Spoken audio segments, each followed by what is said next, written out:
Today we're going to discuss about XRD, or also known as X-ray diffraction or X-ray crystallography. Before we discuss X-ray diffraction, also known as X-ray crystallography, let's recall the double and single slits experiments. Now, in these experiments, the visible light, one from electromagnetic radiation, was used to essentially produce a diffraction pattern on the screen. Now, this was only possible because the size of the openings, the size of the slits were on the same order as the wavelength of visible light, about 10 to negative 6 meters. So basically, the size of the openings was about the same as the wavelength of visible light. When the rays of light passed through these openings, they diffracted and they interfered constructively, and the bright and the dark fringes formed on this screen. Now, if the wavelength of electromagnetic radiation is much smaller than the size of the openings, then no diffraction pattern is actually observed. Now, that's exactly what happened when scientists tried to essentially point the X-rays at these double slits. No diffraction took place that because the size of the wavelength of X-ray is much smaller than the size of this opening.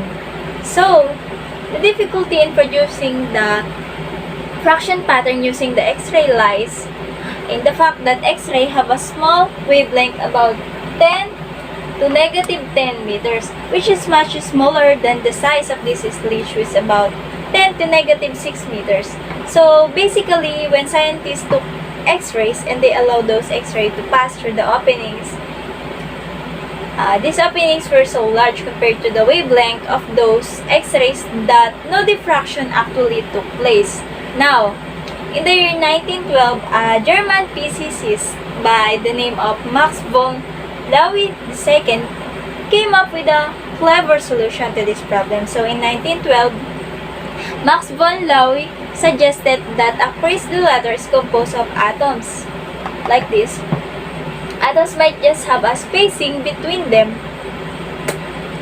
The atoms that is small enough to actually create a diffraction pattern using X-rays. So to see exactly what we mean, let's look at the following diagram. So these dots are our atoms that form the following crease. The following crease, the lattice that look like this. So let's suppose we have X-rays which are coming as shown in the following diagram. It's this diagram. So we have X-ray 1, and this could be our X-ray 2. This one goes like this, goes there. X-ray 2. Now, because they are coming from very far away, we're assuming they're parallel with respect to one another. Now, when they hit the following plane,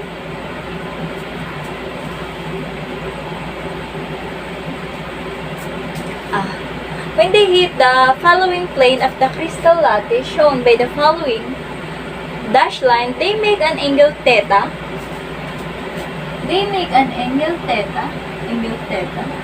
Another angle theta. They make angle theta. Again and again. With respect to this plane, so once again, in a crystal lattice, atoms are arranged as shown in the diagram. Supposedly, this is my crystal atom. Now, the separation distance is on the order of the wavelength of the X-ray. In fact, the distance between our two atoms is 10 to negative 10 meters, which is about the same as the wavelength of our X-ray. Now, the incident rays, this one, are parallel to one another and make an angle theta with respect to the plane of the atoms. Now, when X-ray 1 and X-ray 2 reflect, they will interfere constructively with one another when they travel. A total distance that differs by the whole number multiple of their wavelength. That's these two waves once they actually reflect they will interfere constructively only if the distance they travel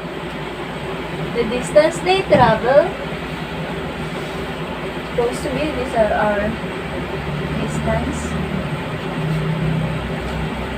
The distance they travel, the difference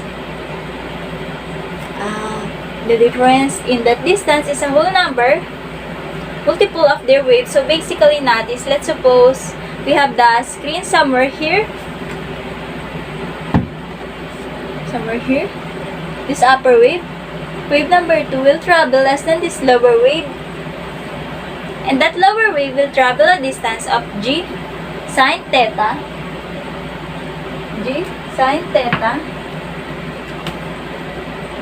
So basically, if this is equal to a whole number multiple, then that basically means they will interfere constructively and they will form bright fringes on some viewing screen in the same way that bright fringes were found in the following double slit experiments. So once again, when X-ray 1 and X-ray 2 reflects, they will interfere constructively. When they travel a total distance that differs by a whole number multiple of their wavelength, that is when two waves are fully in phase. And the equation that give us this relationship give us the location where they will interfere constructively is given this formula, which is known as Bragg's equation under Bragg's law.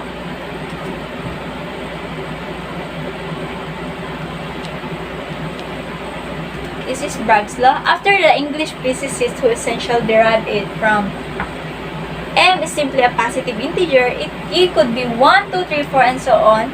It's the wavelength of the X-ray. M and G is our separation. It's distance between our two atoms. Basically, the size of our slit is the size of our opening.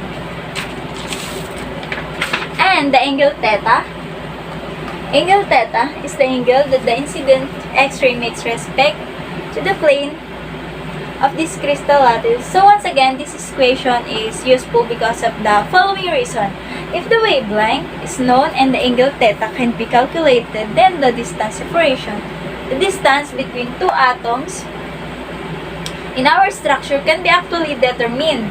And this is the interbasis of a process known as X-ray diffraction, also known as X-ray crystallography. In fact, it is used to essentially determine the structure of things like DNA, which is biomolecule, and important proteins in the blood, for example, myoglobin and hemoglobin. That's all. We already know what is about X-ray diffraction and also about Bragg's law, which is the n wavelength equals to 2d sine theta. That's all. Thank you.